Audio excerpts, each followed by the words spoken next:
On a recent episode of The View, co-host Ana Navarro made an emotional and passionate plea that's sparking conversations across the country. Navarro is calling on former President Barack Obama to step up, break his silence, and take a public stand against what she described as America's nightmare under Donald Trump's leadership.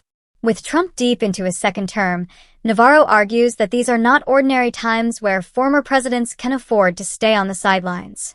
She reminded viewers that while it's traditionally seen as respectful for past presidents to avoid criticizing the current one, especially early on, during what some might call the honeymoon period, we're long past that. According to Navarro, this is no honeymoon. This, in her words, is a crisis, an American nightmare, and it's time for all voices of reason, including Obama's, to speak out. Navarro pointed to the wave of protests that swept across the nation last weekend, known as the No Kings protests, where millions of Americans took to the streets. The demonstrations were a powerful statement against what many see as a dangerous shift in the nation's values, as Trump held a grand military parade in Washington, D.C., celebrating the Army's 250th birthday. But for Navarro, what stood out wasn't just the size of these protests. It was the determination of ordinary citizens who aren't waiting for a single leader, a so-called white knight, black knight, or Latino knight, to save them. Instead, people are taking matters into their own hands, standing up for democracy and what they believe is right.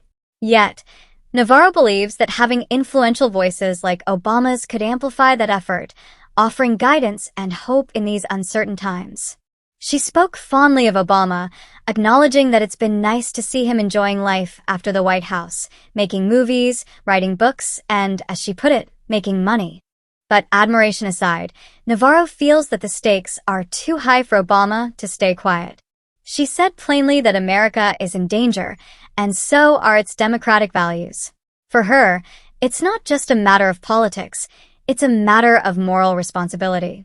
And while she recognizes that everyone has a role to play, whether it's with a big voice or a small one, she believes Obama's voice carries a weight that could make a real difference right now. Navarro's call for action wasn't limited to just Obama, either. She floated the idea of all living former presidents joining together in united front to publicly condemn what they see as a threat to American democracy. Imagine, she suggested, the kind of statement that would make a powerful bipartisan message showing that protecting our core values goes beyond party lines.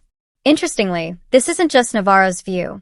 Some progressive leaders and activists have also voiced disappointment that Obama hasn't been more outspoken as Trump's second term has unfolded. Adam Green, co-founder of the Progressive Change Institute, even commented in The Atlantic that it's been heartbreaking to see Obama holding back when so few others have the same reach or megaphone that he does. Green pointed out that in this critical moment, grandmas and even cable news viewers have often been louder than the former president. Of course, it's not as if Obama has been completely silent. He campaigned alongside President Joe Biden and showed support for Kamala Harris during the last election cycle. And he did speak out against Trump during an event in New York back in April. But overall, his presence in the political arena has been minimal compared to what many progressives and concerned citizens hoped for. And now, as Navarro and others see it, the time for polite restraint has passed. The message is clear. America's democracy needs defending, and those who have the power and platform to make a difference must step up before it's too late.